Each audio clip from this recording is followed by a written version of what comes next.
Field Operations Division sa City Agriculture Office nagpasiugda og 4-day skills training aron mas mapalig-on ang rubber production sa dakbayan sa Bayawan.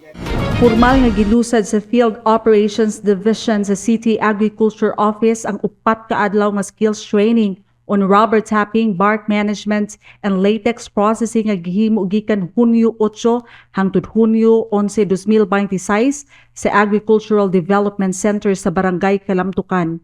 Gitambungan kini sa 25 ka mga rubber farmer participants gikan sa nagkalain-laing barangay sa Dakbayan, isip pagpadayon sa pagpaningkamot sa lokal nga kagamhanan sa pagpalambo sa industriya sa rubber ug paghatag og dugang nga oportunidad sa panginabuhian sa mga mag-uuma. Nahimong resource speaker sa maong training sila si Rubber Coordinator Mr. Francisco Yaiso ug Rubber Specialist Mr. Joey Fajardo sa City Agriculture Office uban sa ilang mga kaubanan. Naglangkob sa 4 ka adlaw nga training ang lecture ug actual nga practicum aron mas mapalalom ang ilang kahibalo ug kahanas sa natad sa rubber farming.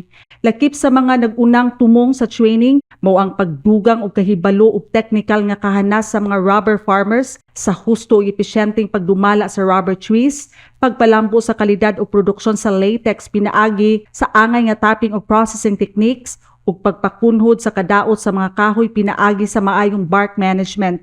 Gitumong usab niini ang pag-andam sa mga mag-uuma sa paggamit sa modernong mga pamaagi sa pagproseso aron mas madugangan ang kantidad ug kalidad sa ilang mga produkto samtang gipaligon ang industriya sa rubber isip usa ka high value crop nga makahatag og maluntarong panginabuhian sa mga mag-uuma sa Bayawan City. Sumala sa City Agriculture Office ang maong inisyatiba na hiuyon sa ilang tumong na mas mapaligon ang produksyon sa rubber ug matubag ang nagkadako nga panginahanglan niini sa merkado. Pinaagi sa paghatag og practical ug technical nga pagbansay-bansay, gilauman nga mas mapataas ang kalidad sa rubber nga gikan sa syudad sa Bayawan aron may competitive ug attractive kini sa pumapalit. Pinaagi niini nga programa gilauman sa lokal nga kagamhanan nga mas mapahingusgan ang kinatibuk-ang produksyon sa rubber sa City of Bayawan. Kini ang news correspondent sa City Agriculture Office, Catherine Samiliano. Ibayaw Bayawan, kita ang Bayawan!